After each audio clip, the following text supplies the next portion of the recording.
Paul's opposition to circumcision is one of the biggest concerns in his letters. However, Paul's viewpoint on circumcision is widely misunderstood. So many Christians think that baptism replaces circumcision in Paul's letters.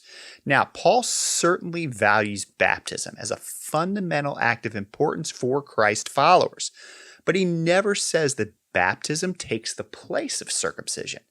It's also assumed that Paul promoted spiritual circumcision or circumcision of the heart, but no longer viewed physical circumcision as necessary. But does this accurately reflect how Paul viewed this biblical commandment?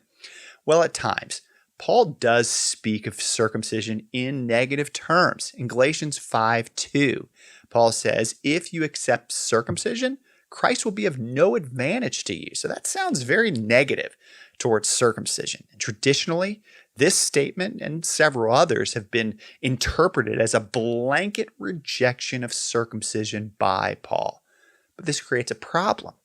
Elsewhere, Paul affirms the role of circumcision. So in Romans 3, verses 1 and 2, Paul asks, what is the value of circumcision? And then he answers his question and says, much in every way. So which is it, Paul? Are you for or against circumcision? Well, Paul was against circumcision, but only for Christ-following Gentiles. So in the early days of the Christ movement, competing voices were persuading Paul's Gentiles to undergo circumcision to complete their place in God's family. But for Paul, Christ alone transformed Gentiles from pagans into adopted sons and daughters with the God of Israel as their new father. For Paul, adding circumcision to this equation undermined what Christ had done for his ex-pagans. But Paul thought differently about circumcision for Jews.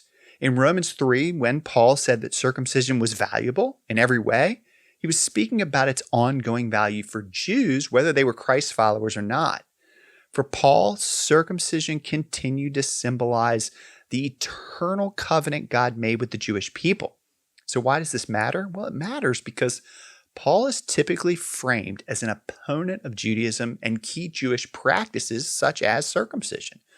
But if Paul negated the importance of circumcision, he was negating a key biblical command that God instituted as a fundamental sign of Jewish identity.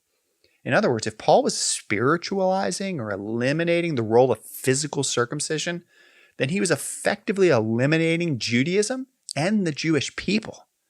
But Paul was clear that the gifts and calling of God for the Jewish people are irrevocable. Paul had a nuanced view of circumcision. He was against it for Gentiles, but very much for it for Jews. This distinction helps us understand Paul better and his ongoing commitment to Judaism and his Jewish kinsmen. Well, if you'd like to learn more about Paul and his Jewish and Greco-Roman context, check out my book, The Weird Apostle. You can find it on Amazon. And don't miss out on any of my new content by subscribing wherever you're watching or listening.